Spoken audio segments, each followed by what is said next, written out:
Welcome to 52 Weeks of Hope. This is where you get to hear how to feel happy, balanced, and worthwhile. How to make that lonely ache vanish and feel empowered, confident, and secure. I'm Lauren Abrams, and today we're talking to the Health and Transformational Success Coach, Dr. J.C. Doornick, also known as Dragon. Dragon's an author, an entrepreneur, a motivator, a podcaster. He wears a lot of hats. He's actually wearing one right now. But at the end of the day, these days, he's first and foremost a family man. He's learned his lessons as we all do, and he's survived some very low spots, and they became turning points and teaching moments. Dragon's here to let us know that the very best is always yet to come, and why organization, morning routines, and a sense of self and goals and visions are going to get you beyond the dreams you desire. Welcome to 52 Weeks of Hope, Dragon. So happy to be here. Yeah, it's so great having you here. And I'm sure it's always the first question you're asked, and I'm not going to be an exception to that. Why Dragon? First of all, just listening to you introduce me, I really liked it. And I agree with it, what you just said that I do. It's perfect. I'm going to have to listen to this recording after and use that. So yeah, everybody wants to know about Dragon. I'm not a fire-breathing dragon, but it's a really cool concept because I believe that we all have our own version of what a dragon is. So we'll get into it, but I come from a very, very crazy roller coaster lifestyle. Very, very fortunate, but at the same time experienced a lot of darkness and struggle, which now I look back and I feel blessed for all of it. But at the time that I was going through those times in my life, looking forward, I could not see myself becoming who I am now. The idea of becoming who I've become physically, mentally, and financially, and really for the most part, getting my shit together, it just didn't make sense. It almost seemed mythical. So what's interesting, if you look at the history of an evolution of mankind, and you research this concept of dragons, fire-breathing dragons, there's no proof. In fact, we're pretty sure that they didn't exist.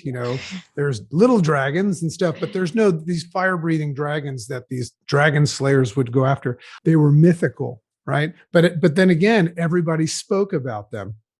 So the whole concept of me calling myself Dragon is because I have become something that at one time I believed to be mythical. So what most people don't know about this, Lauren, is that when I'm playing the role in Clubhouse or on my Rise Up with Dragon, every time I introduce myself as Dragon, I'm introducing myself in affirmation as this person that I'm come to be very, very proud that I've evolved into. I'm just remembering now that because I've listened to a lot of different of your podcasts and different things you've maybe written about or I've seen on Instagram, I'm now remembering you've overcome public speaking. Yeah, well, I'm overcoming it right now. Right. That's what's me. And I'm remembering that. And so that's one of your biggest fears. Isn't that right? Well, case in point, pre-Dragon, for whatever reason, I couldn't explain it because I was always a very confident person, but I just all of a sudden out of nowhere had the confidence taken out of me. And for the first time experienced that just darkness of anxiety, panic, and all that stuff. So it's interesting. Well, wait, how old were you then? So let's back up. Is I would say teenager or in your 20s? Like, how old were you? Growing up as a child, I was the talk of the town. I was the most confident, egotistical, somewhat of a jerk. I could just carry conversations on gather around everybody. That's who I was. But then I went through some stuff in life, and I would say I became a doctor, and consequently I started a very successful practice as a chiropractor and became a humanitarian. And I did all these wonderful things. And all of a sudden I just experienced what I call the darkness, where I just lost my confidence. And I started to experience something that I heard people talk about, but I never believed could ever happen to me, is I started to experience like extreme, I'm not just talking about like anxiety. I'm talking about extreme anxiety, like paralyzing anxiety, can't breathe, all that stuff, which sometimes you don't think is anxiety. You think you're having a problem, you need to go to the hospital. So as you know, when you have something like anxiety, and all of your listeners, you included, have all to some degree experienced anxiety. When you have that and it's really, really bad, you have two choices. One is to distract yourself from it, remove yourself, do something else, or fight through it. So one of the things that I always preach is that God has mysteriously placed everything that we desire perfectly on the other side of a piece of shit in life. Yeah, So it is. It's always through the toughest times we get our. that's right. Yeah, So right. I Go made ahead. a conscious decision that I'm going to learn how to move through, under, over, around, and just love the shit. I became a friend with the monster in the closet. So I became a public speaker. What I didn't know is that was going to evolve into a big, big public speaking. I mean, I've been on stages in front of live 12,000 people with jumbotrons, like 3 stages back. And what most people don't know, because I go out there and I'm good at it, and I'm this guy, but what most people don't know is that I'm actually in my mind 150% sure that I'm going to die, I'm going to fall down, I'm going to vomit and break my nose on the table. So case in point, a lot of this stuff that I do, it gets easier, never easy. It gets easier. I'm constantly putting myself into the position of the unknown. I'm constantly pushing. And to anybody out there that suffers, they know what I'm talking about. And it's just a choice. You have to make a choice. And if you're like me, you're like, I love this adrenaline. Yeah, I feel it too. I feel it too. But for me, it's like, yeah, it's the adrenaline. Yeah. I mean, I always feel it, but they're like, people are like, aren't you scared? Well, I'm like, I love this. I'll tell you something interesting. And this is where I made a big shift. I read an article one day, because when you suffer from something, you become knowledgeable about it. Because I really wanted to find out, what is it real? Is it a thing? And I read an article one day that really helped me. I read an article about brain mapping, and they showed 2 human brains, and they showed the frequency and excitement going on in their brain maps. One of them was the brain of a human in a full-on anxiety panic attack. Mm-hmm. And then the other one was somebody that was just genuinely excited. And you know what? They looked exactly the same. So I made a shift in my brain a long time ago that what I was experiencing was just excitement. See, I labeled it as something bad. Mm-hmm. So I started to label it as something good. And then I learned a valuable lesson that I'm the author, director, and lead role in this movie, and I can write it any way I want. That right there is priceless. Right there. So there's one thing that you overcame early on. And it's so interesting too, that it was the antithesis of what you were when you grew up. There's no telling. So, well, he works in mysterious ways, they say. We've been led to believe that, don't count your chickens before they hatch. We've been led to believe, like, hey, be careful. Don't get too comfortable in this comfort that you have, because, the universe has an interesting way of challenging us. I'm not a big fan of worrying about the future. Like, if you're a parent, that's like you thinking, oh my God, my child is so perfect, I'm worried that something's going to happen. That's not what I'm saying. But what I think one of the major goals in life, and I've learned this along the way, and this is what I teach other people to do on a big, big scale, is this concept of the obstacle is the way. One of the only ways that you actually can prove that the universe is aware that you're contending for something, that you're going after something, is if it is challenging the hell out of you. My thing is that if you wake up and everything's perfect and it's just a calm day, guess what? You didn't get out of bed. Because if you even get out of bed and go after something, the universe is going to make you work for it. Why? Because it's that good on the other side. Yeah. So you're a transformational coach. Do you want to talk about what that is and what you do? So how you got there? Because I mean, my understanding is you're a chiropractor, or you were one. And how'd you get to be a transformational coach? Well, just like an alcoholic, you're always an alcoholic, and I'm always a chiropractor. But I spent about 17 years practicing chiropractic. And my father was an Olympic athlete, he was an Olympic skier for France. That's where I got the name. Dragon's real name is Jean-Claude.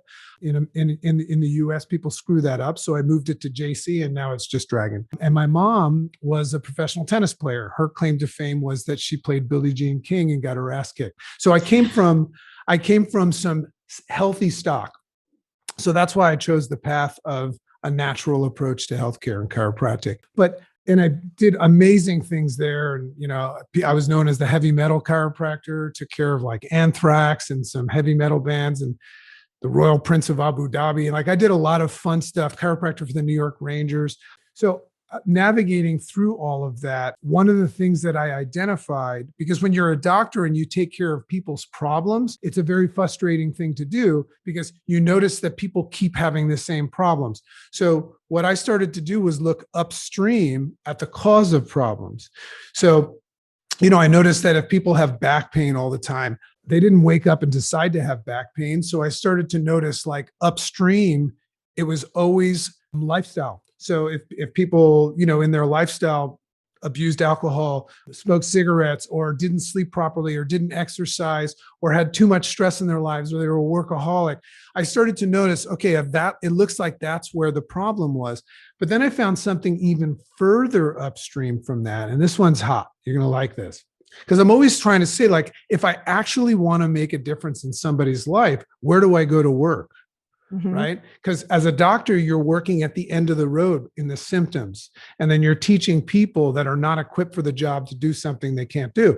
So I started going up, up, up, up, up, up, and I found what I believe is the true cause of disease and all problems in our country and the world. You want to know what it is? Go. It's emotional mismanagement. And what I mean by that is how people respond to the uncontrollables in life, right? You're not in control of the stuff that happens. The bumper sticker says shit happens, whether you like it or not. What you're in control of is how you respond to it. So that's what I saw, but I saw that the primary way it was showing up, because how do you approach somebody and say, hey, you're emotionally mismanaging your life? You're not emotionally balanced. Exactly. You don't want to tell someone that, or else they're going to knock you out. So I saw that it was showing up in obesity and fatigue and depression. Those were the symptoms. So I made a decision a long time ago. It was about 14 years ago. I went through a transformation myself. I never told you this, but I had lost 80 pounds. And I just totally woke up and recovered my life, fell back in love with life. So naturally, I wanted to do that for others. So I created a system, and I started working with a company that meets people on a physical platform and lets them lose weight, improve their nutrition, things like that. But what it does is it actually wakes them up to this place where we can actually start slowly working on rewiring their mainframe, their programming, right? Which is how we look at things. And we call that the Habits of Health transformational system. So it's kind of like being a life coach that also helps people with their physical goals along the way. So that's what we do. That's what we mean by transformation. Transformation takes place when somebody doesn't just achieve a physical goal. It's when they rewire their mainframe into a different version of themselves. So we've been hugely successful. It's an international company. We have certified something like 44,000 coaches to do the same thing. My wife and I are building this business in the US, and now we're in Singapore and Hong Kong as well. So that's where we've gotten our financial freedom from, and we love it. So why not start a podcast and a bunch of other stuff? That's incredible. So how did you lose the weight? So I lost the weight using the very system, so that's the thing, I think you and I probably share this because you have your story and you have your skills and talents. It's all about paying things forward. I think that the most successful person is not the person that has the most money, not the person that's in the best physical or even mental shape. It's somebody that makes somebody that's life matters, right? Somebody that knows that if they were to pass, because we never know when we are, those last 10 minutes of our life, what are we really going to care about? We're going to say, did I actually make a difference, right? So I think that the way that we make a difference authentically is when somebody or something has made a difference in your life and you pay that forward and help somebody else with that. I believe that's what our calling is to take the things that have helped us and help other people, pass it on, pay it forward to others. So that's why I fell in love with that concept. And, at the same time, I wanted to have a wonderful life. I want to spend time with my family. I want to stay healthy because I'm a little bit of a workaholic in me. So that's why I learned how to duplicate it and, stay home and have some fun as well while it's all taking place. I know you believe strongly in being organized and having a morning routine and having set goals. So we'll take those one at a time. What is your morning routine and why do you think that's so important? So my morning routine is a little bit elaborate. So I'll encourage It's anybody okay. that's listening to, I'll give you the bullets on it. But I have a podcast called Rise Up with Dragon. And if you go find the one that's called Model Morning, I go over it all in about And 30 we'll minutes. have links for everything of yours in with our show notes. So and that one in particular is really, really cool. I'm writing a book and an entire chapter of my book and our online course, 15 Days of Discipline, is very, very big on this morning routine. But here are the bullets of it that people can take some things away. The main idea behind a morning routine is, if you use design thinking, what's the goal? So the goal is that I want to be the author of my book, right? I want to write my story. And I believe that everybody wakes up in the morning and doesn't take advantage of the morning, what the sequence of what happens, and then ends up letting the day run them. So the whole premise behind a morning routine for anybody is to set yourself up for success. As Hal Elrod would say, win the morning, win the day. He calls that the miracle morning.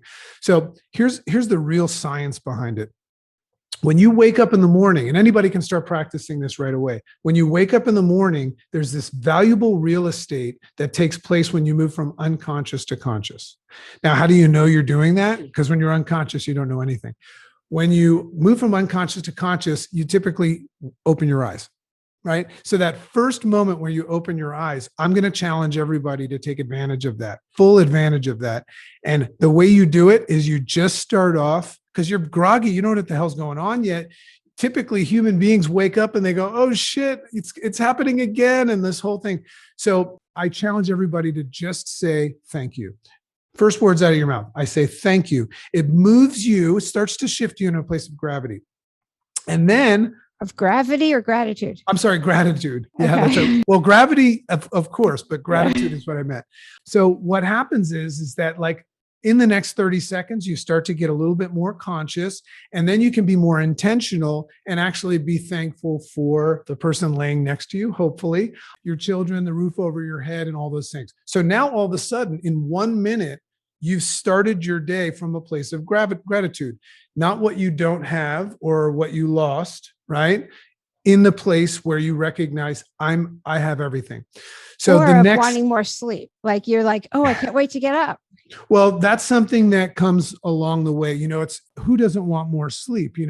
I just learned to get the sleep that I needed for maximum performance. And I'm always focused on the prize. That thing that's on the other side of the pile of poop, right? That's more important to me than the poop. And it's also more important to me than the extra sleep. So that's why I make that decision. My friend Jim Quick says, we come in, the letters are B, C, and D. He says, we always come into the world, and that's B, birth, right? And then at the end of our life, it's D for death, right? So the C is about the choices we make. So that's what I like to control the controllables. So here's the key. Now, obviously, you're reading, you're journaling, you're doing whatever it is, exercising, drinking water. I'm sure everybody has a routine. And like I said, you can listen to my routine. But you have to set the intentions and the theme for the day. And here's a secret that I learned a long time ago. When I move my feet off the bed and I put them on the floor, I out loud, and you can ask Chicken, my wife, she hears me say this every day. She sleeps longer than me, obviously. I put my feet on the ground and I look up and I verbalize, I say, how can I help? So the reason why I do that is I want to put myself in a place of service. And what's interesting is that I don't know the answer to that. So if I say, how can I help? I usually don't get an answer. I can pretend I do, but I don't. So from that point on, I'm curious about how I can help others. So that's how you become a servant, is you become compassionately curious and ask questions all day. I love that. Now you've opened your heart. You've completely opened your heart. There you go.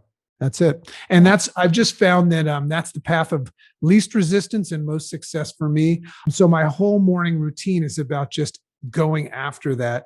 And like I've told you before, my work day is usually over by about noon. So that's another bonus of waking up early. Yeah, that's definitely a bonus. And yeah, I may be more like your wife, because when the pandemic hit and the kids started, well, I only have one left at home, but school was at home. I was like, oh my gosh, I get to sleep an extra hour. Yeah. It was about that part was about me. I am not somebody who everything's about me, but that part was. Yeah. So I was and that's happy a with that season. extra hour. Everybody goes through Yeah, seasons you and, know. and everything's okay. But now it's like, with the teenager, getting them up. Why do you call your wife Chicken? So first of all, my wife is the most amazing human in the world. Yes, you And speak I, incredibly highly of her. And yeah, she's always piping in. I can hear her in the background and sometimes right there with you on the podcast. And I just love it. And it's not just her accent, but her accent is extra endearing. And I'll say that I know that we wanted to talk a little bit about some of the struggle that I had, but I'm not one, I don't live below the line and place blame on others, but I experienced a lot of dysfunction in relationships growing up, whether it was divorce and just I have no proof that relationships can work. And I have no proof growing up in my environment that love lasts forever and all that stuff. So I built concepts around that. So naturally, I got divorced because that was my perception. Like that was okay. That it's time to get divorced. Oh, it's okay. I've got a good idea. Let's get divorced.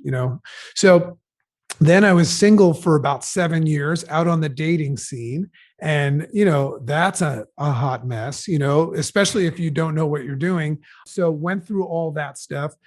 But what I did is I made a conscious decision a long time ago that I was going to work on myself. I started working on my physical. I got in the best health of my life. I never told you this, but I'm actually 85 years old. Yeah. So I got in fantastic physical shape. I read a book a week. I took a speed reading course and a memory retention course from my very good friend, Jim Quick. So I just devour knowledge and I just consume. I don't leave, we're all programmed by our mother, father, teacher, preacher, and society and the social media feed, the highlight reel. So I stay away from all that stuff and I consume things that support where I want to go. So I did that for about 7 years. And because I know a lot of people, we have a relationship podcast and we do our morning show as well. A lot of people are looking and hoping and praying for the one and love. What I have to say is that I had to become that's part of becoming the dragon. Only the dragon could find the chicken. So the reason why we call each other chicken and dragon, you heard my idea of dragon. She's beautiful. Here's a picture of her right here.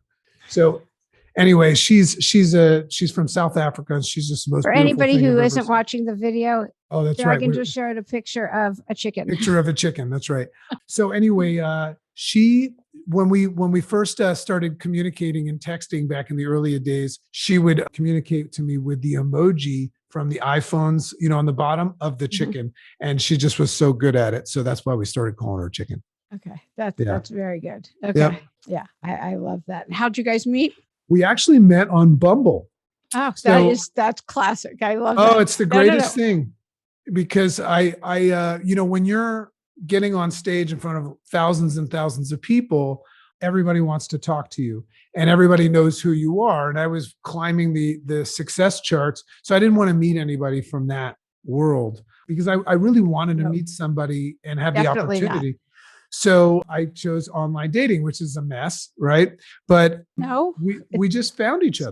Scott and I found each other online. Are you kidding? Well, it works. You can find the person, but you got to go through a lot of mess to find it. Yeah, she's my wife she's in mental health. She's South African, but at the time she was a sex coach. So just imagine going through Bumble and seeing this beautiful girl from South Africa, and all it said in her profile was South African sex coach.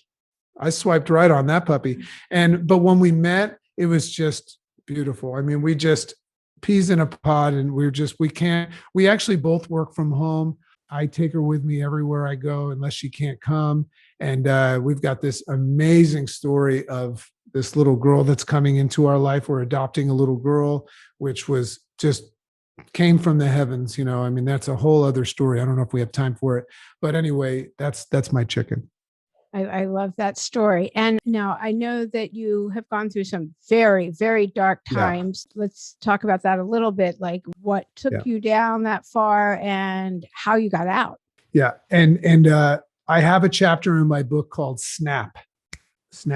And I'll just give a highlight of it because it's based on this story.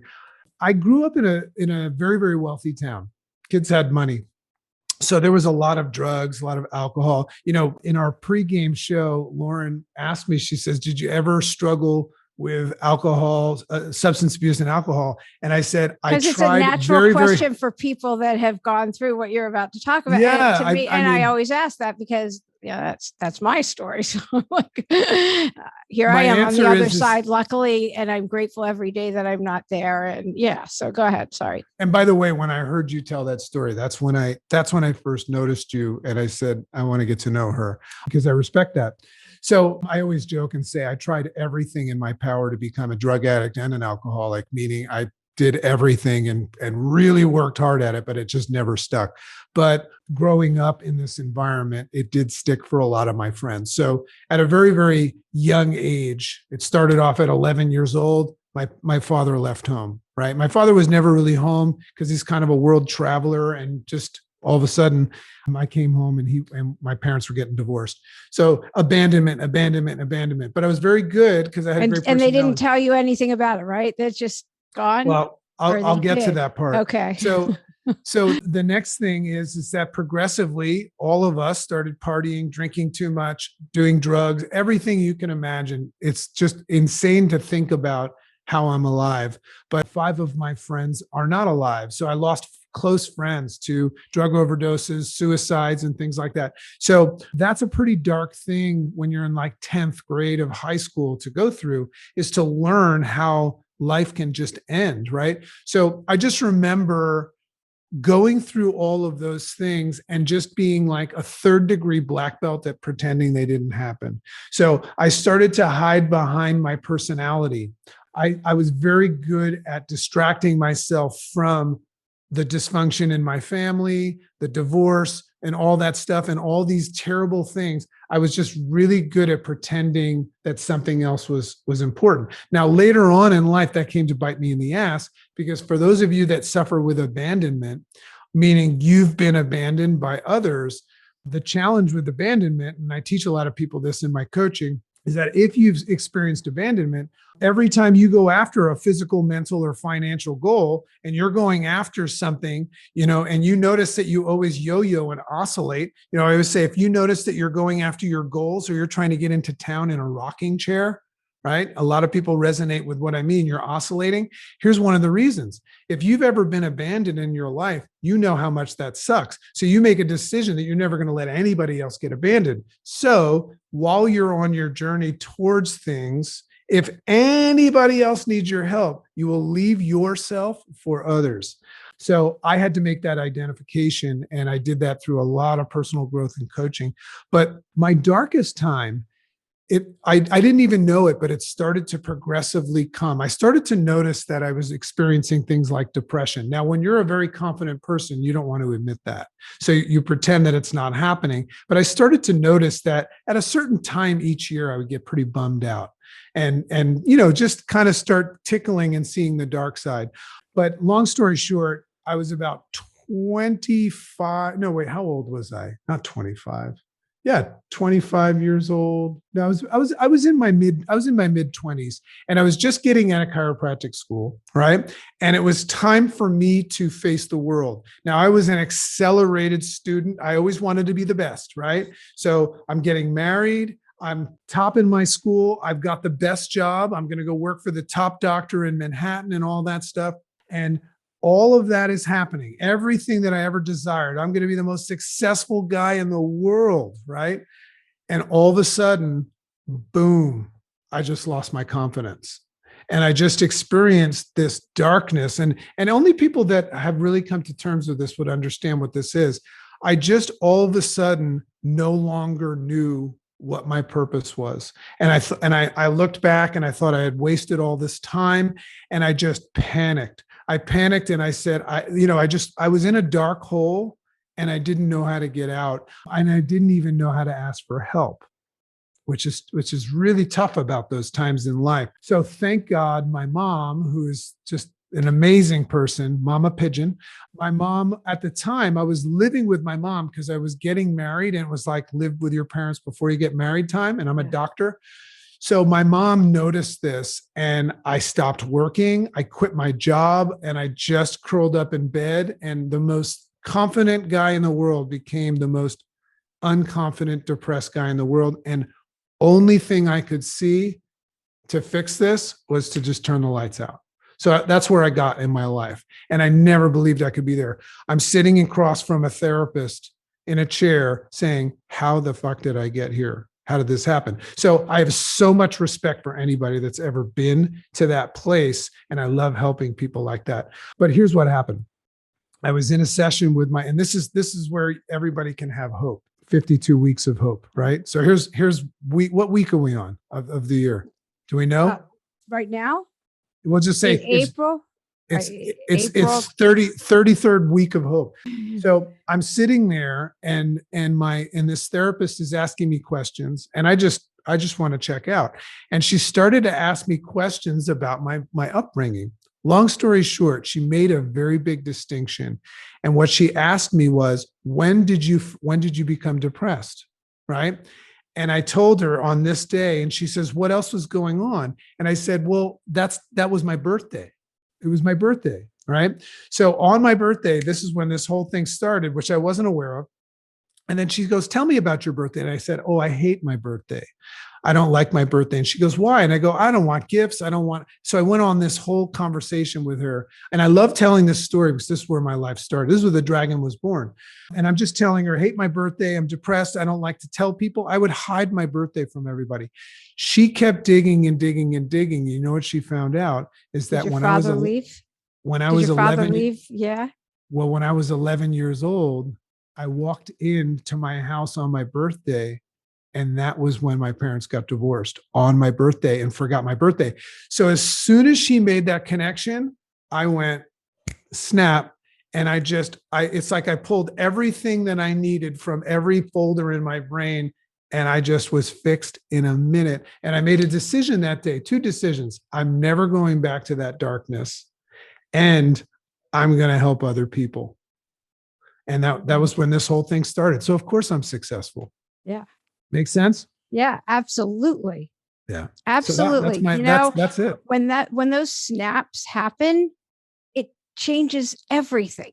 Everything. And you need someone. I've had those snaps happen, and I needed someone to tell them to. I wasn't even in a therapy session, but I had to have my best friend to call and say, listen to this. So I just had to have someone to tell. I was single at the time, and it just, everything made sense all of a sudden. That's it. You are gonna love my book. Yeah, it just made sense. Why would I have gone back to him? Like him? It just made no sense, but it suddenly did. It was something from my childhood, that this and that, and that. It was such a ridiculous little thing, but it made everything make sense. And then I could heal, and I could eventually end up in a relationship like I'm in now, like an incredible, loving, healthy relationship.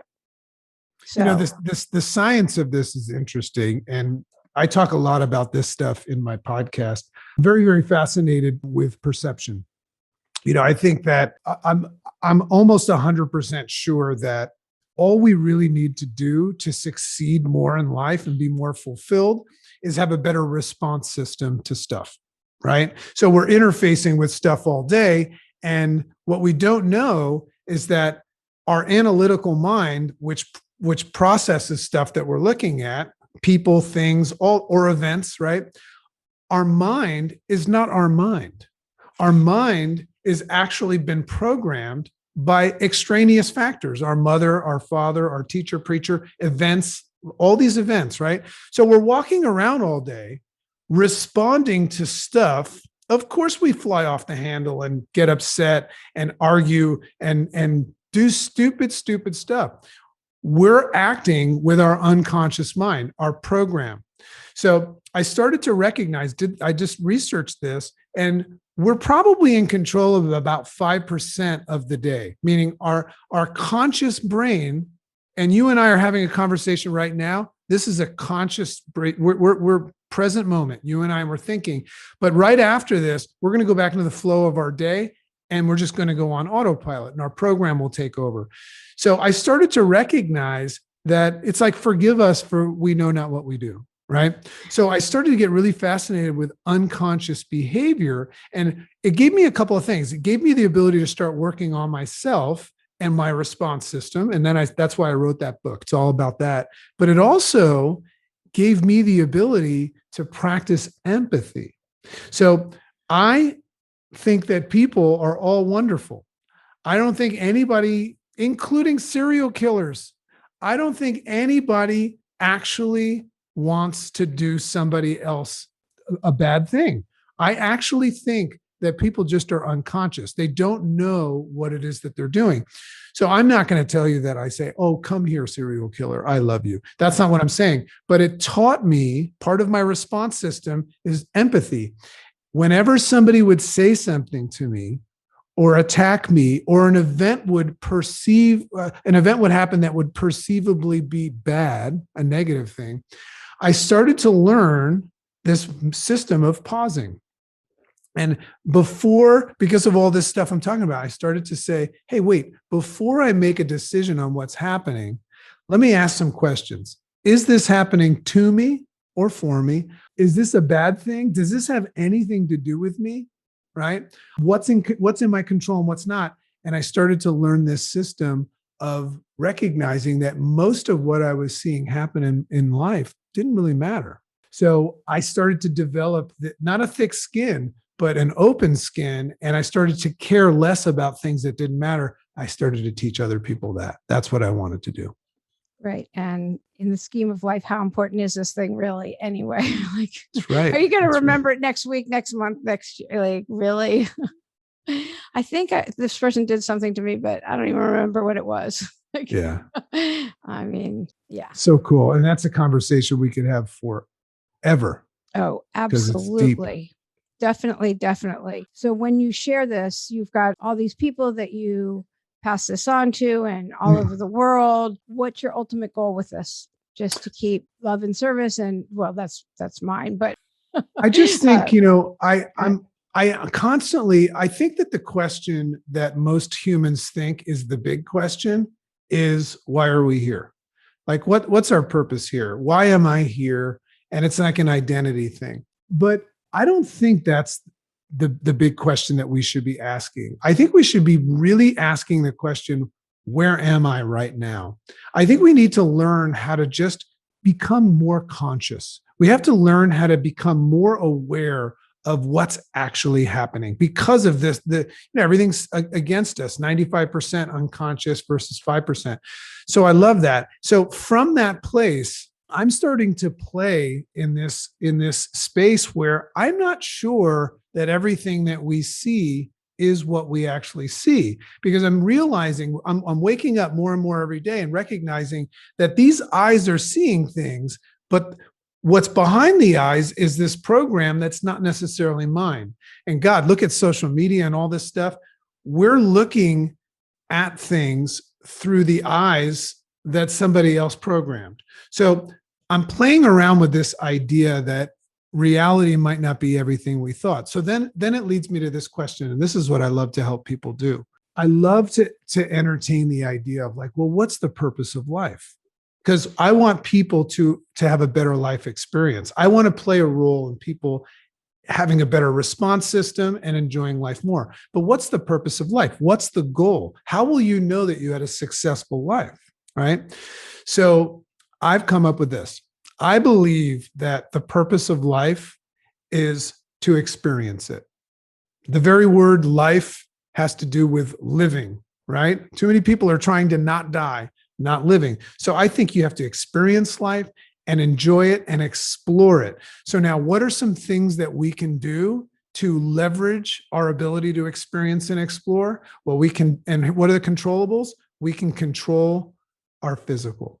We can control what we eat. We can control how much water we drink. We can exercise. I know a lot of people don't believe that to be true, but you are in full control of that. And you can improve your health. You can read. You can change what you consume, and you can change what comes in, and you can change what comes out. So I have a system of meeting people where they're at and starting them off in this process to improve their physical, mental, financial health.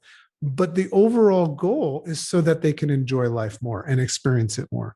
We don't take money with us when we die, but money gives us the ability to have a better life experience. And I think that's the goal. Yeah, absolutely. What do you do with naysayers, with people? Do you just kind of ignore them, let it be water over the bridge, or so to speak? Yeah, well, I mean, first of all, I have empathy for naysayers. I was one.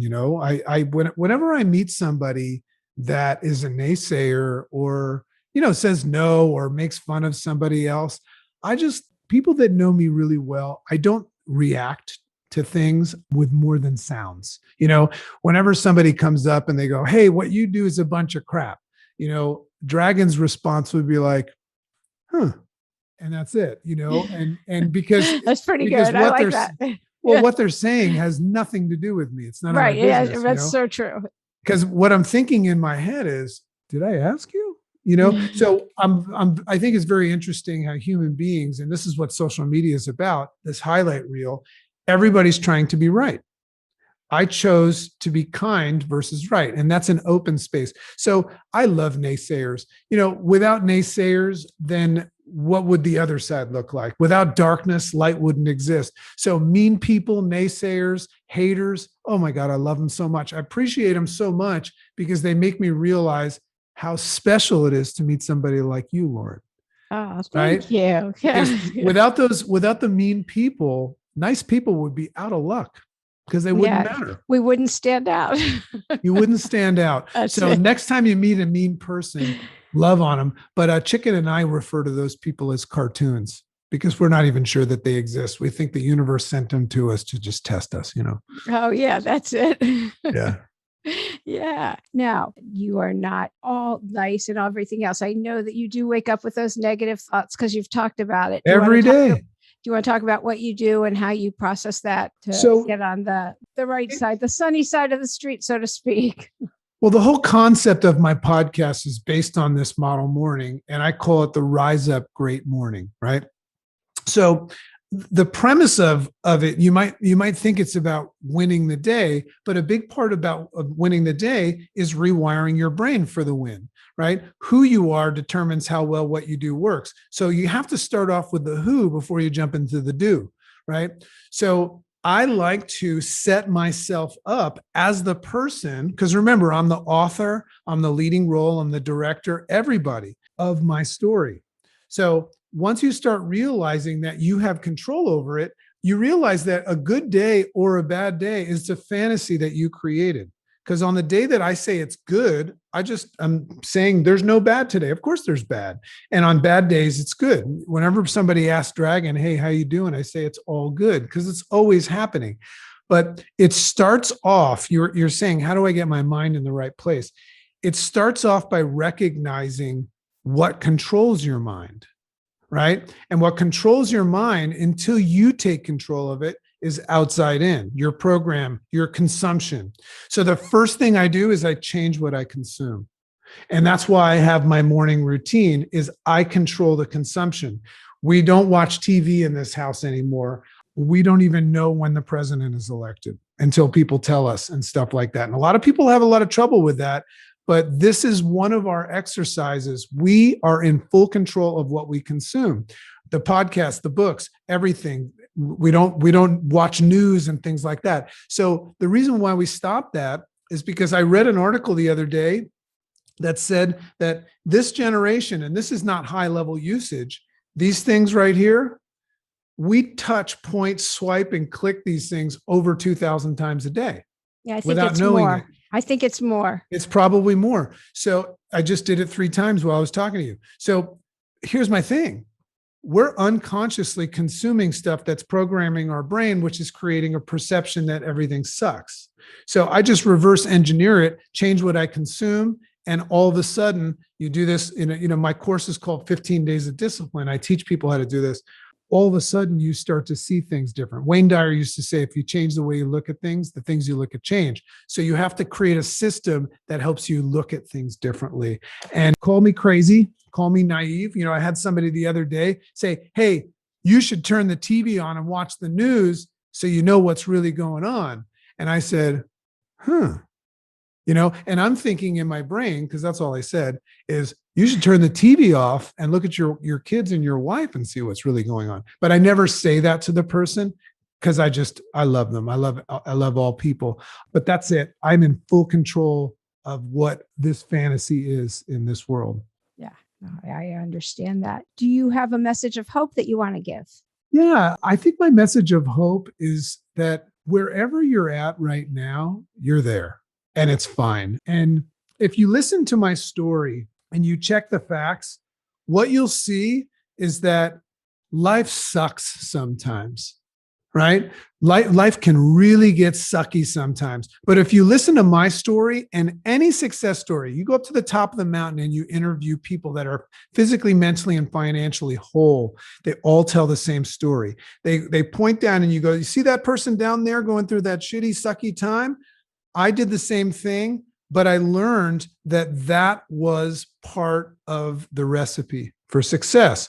So you start to learn to embrace the suck. So if you're not sucking, you're not growing, right? So that's my message of hope, is that if you're out there and you're struggling, man, am I jealous, because you're right on the forefront of something amazing should you decide to push through it. And you should push through it because everything always works out and gets better. It really does. You can't believe it when you're on the other side of the fog, but it really does. It really, I mean, it's what prompted 52 Weeks of Hope, because I was like, what the hell was that? And yet it passed. I would assume if we went back and listened to all your episodes, there's a common theme. Everybody has a different way of getting through it, but the common theme is you get through. Yeah. You always get through. Just persevere. So this was so fun. Thank you so much for being a guest today on 52 Weeks of Hope. My pleasure. Yeah.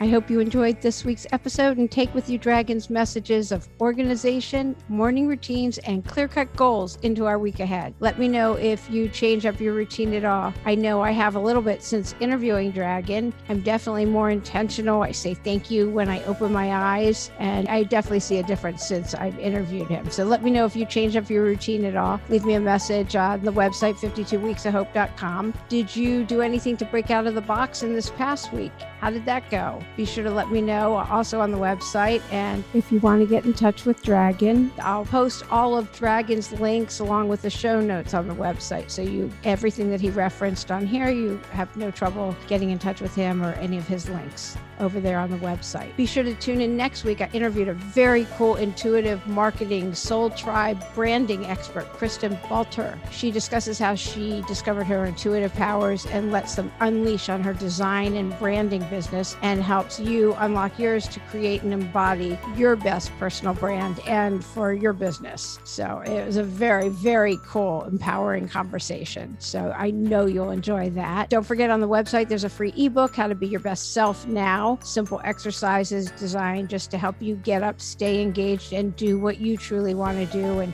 get clear on that so that you can better build yourself up and better serve the world. It's nothing hard, just really simple tools laid at your feet to get moving and be your best self right now. If you're on Clubhouse, be sure to visit me at 5 o'clock on Tuesdays Pacific time, and in the Hope Club every Thursday, as well as various pop-up rooms, which I can always do with you if you'd like. Anybody can get on there now. Just, again, shoot me a message at the website, 52weeksofhope.com. Thank you so much for listening. Remember to share the love and tell 2 of your friends about the episode. Please follow the podcast as well as leave us a positive review. I'm Lauren Abrams. Thanks for listening.